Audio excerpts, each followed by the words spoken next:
selamat datang di Garuda Mas Channel tentang Curug Galur Galuhur. Kita berada di sebuah lokasi yang disebut Pantai Karangbolong. Di sini banyak yang kita ambil dari pelajaran-pelajaran kehidupan manusia untuk sekarang ini. Berkaitan dengan tempat ini, mungkin kita akan ngaguar atau membuka sedikit. Kalaupun Anda tidak setuju dengan channel ini, ya silahkan komen, dan kalau setuju silahkan subscribe dulu. Oke?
Kali ini kita membahas sebuah pantai Karangbolong yang konon katanya ini sangat melegenda di daerah Surade.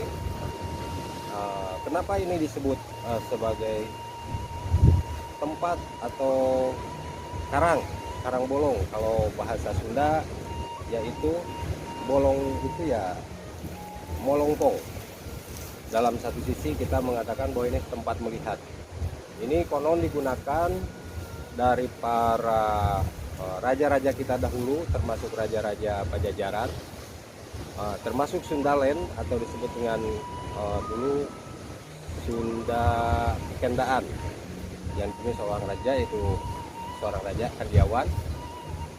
Tempat ini dipergunakan untuk melihat atau mendekatkan diri kepada Sang Pencipta, yaitu Sang Hyang Wenang. Untuk saat ini kita bisa melihat di sini sudah ada bambu-bambu karena masyarakat sekarang mempergunakan tempat ini sebagai memancing benur atau udang, anak udang. Kita bisa lihat sekelilingnya dipenuhi dengan bambu-bambu secara tradisional. Kita bahas dulu mengenai tempat ini berabad-abad silam dengan perubahan geografi juga lokasi. Tempat ini sungguh indah dan nyaman sehingga pemerintah sekarang pun berencana untuk tempat ini menjadi destinasi wisata yang sangat kaya akan alam. Karangbolong ini dipergunakan oleh raja-raja dahulu untuk melihat atau memprediksi adanya suatu kejadian-kejadian alam ataupun sebagai melihat apakah daerah yang dikunjungi ini sebagai barometer kekuatan. Nah, itu di zaman kerajaan dahulu. Sehingga di sini ada juga sebelah terang sana ada sebuah patilasan. Orang mengatakan di sana ada Eyang Balung Tunggal. Kalau Eyang Balung Tunggal berarti ditarik ke depan itu zamannya Eyang Singacala dari Kawali. Apa hubungannya dengan Kawali? Tentu sangat banyak, karena kalau kita ke belakang tentang Raja Kandiawan atau Kendaan itu terlalu jauh. Para raja di sini mengumpulkan yang namanya kekuatan secara, kalau sekarang militer mungkin ya, militer. Jadi pasukan-pasukan kerajaan untuk menghadang adanya musuh atau untuk melihat musuh. Karena di sini disebut Karangbolong itu untuk melihat. Jadi ada indikasi bahwa raja-raja dahulu mempergunakan tempat ini untuk melihat adanya bala ataupun serangan-serangan musuh. Ini adalah tempat petilasan. Di sini nggak ada makam, nggak ada tempat untuk spiritual lain kecuali alamnya itu sendiri yang memberikan keindahan juga kenyamanan bagi pengunjungnya. Di zaman para wali pun demikian. Para wali di sini seringkali mempergunakan untuk tirakatan, karena dengan laut yang lepas, pemandangan yang indah ke depan, para wali pun untuk menyiarkan agama Islam, mereka dengan leluasa. Jadi para wali pun mempergunakan tempat ini untuk hal-hal ya spiritual juga. Adapun patilasan lain seperti halnya Eyang Balung Tunggal, ya mungkin dulu leluhur kita Eyang Balung Tunggal merkes atau membuka ataupun bertapa di satu daerah atau di satu tempat di sekitaran Karangbolong ini. Nah, itu ringkasan dari para raja. Kalau untuk zaman kolonial Belanda, ini jadi basis. Jadi untuk menyusup walaupun medannya sulit,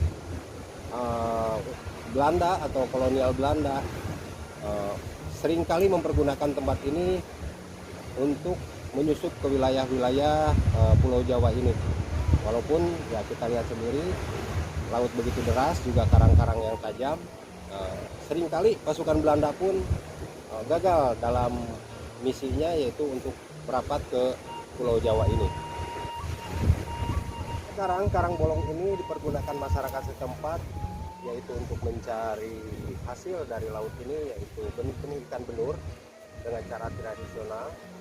Dan juga ada rencana pemerintah Kabupaten Sukabumi akan membuat atau membangun daerah ini menjadi sebuah destinasi wisata alam.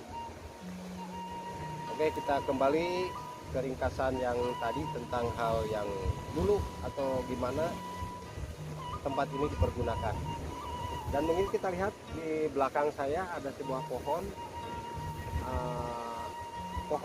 ketapang yang konon masyarakat sini meyakini bahwa pohon itu sudah berdiri lama, dan entah siapa atau kenapa tidak bisa ada di situ. Mungkin ceruk atau teluk yang masuk ini adalah dari daratan juga, karena alam yang membangun sehingga sebuah teluk bisa terlihat indah.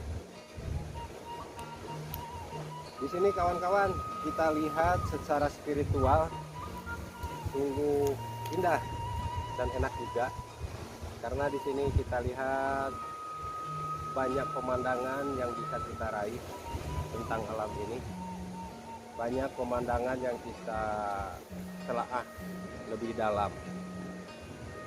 Kenapa karuhun-karuhun kita, leluhur kita mempergunakan alam ini di Karangbolong ini menjadi barometer sebuah keyakinan yang cukup kental dengan diri kita, yaitu masalah spiritual. Karena ini sangat menunjang, untuk zaman sekarang pun kita bisa lihat masih ada seperti aura-aura spiritual yang seakan-akan kita bergetar melihat tempat ini, dikarenakan ya dulu nenek moyang kita, karuhun-karuhun kita mempergunakan tempat ini dengan baik.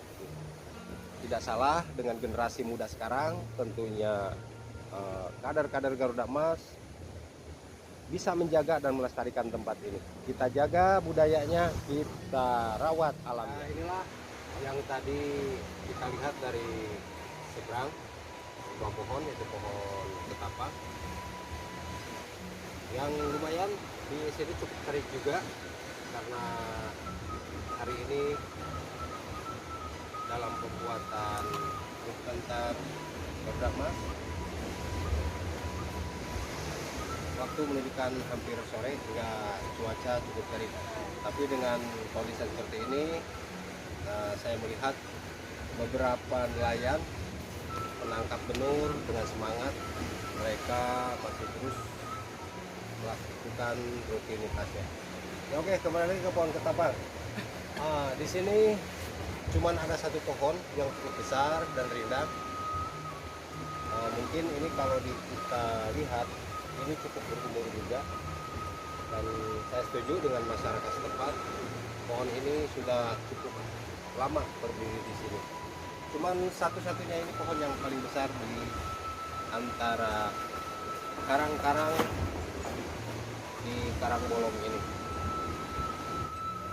Tentang pun ada kaitan ke tempat, yaitu sebuah sejarah atau legenda yang ada di daerah ini. Itu menuturkan sebuah perjalanan kehidupan manusia di daerah sekitar maupun di daerah Sunda.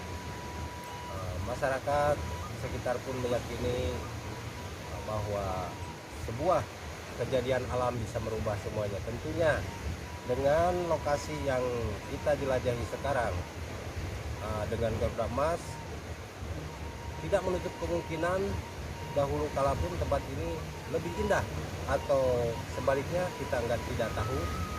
Cuman kita buka dalam perjalanan sebuah daerah, semua diantaranya mempunyai nilai historis yang sangat kental dengan masyarakat itu sendiri, terutama bagi kita yang mengenal budaya dan martabat sebuah daerah, itu harus kita bisa melestarikannya. Mudah-mudahan dengan perjumpaan kita kali ini membawa kita ke arah pencerahan yang begitu bagus, begitu tajam untuk masalah leluhur, tempat leluhur-leluhur kita. Oke, semoga kawan-kawan semua setuju dengan channel Garuda Emas tentang Curug Galur, kekurangan dan kelebihan tentang rekesan atau guar sebuah tempat bisa menjadikan sebuah motivasi untuk generasi muda supaya bisa merawat dan melestarikan alam semesta. Oke, sampai ketemu di lain waktu, dan like terus Garuda Emas.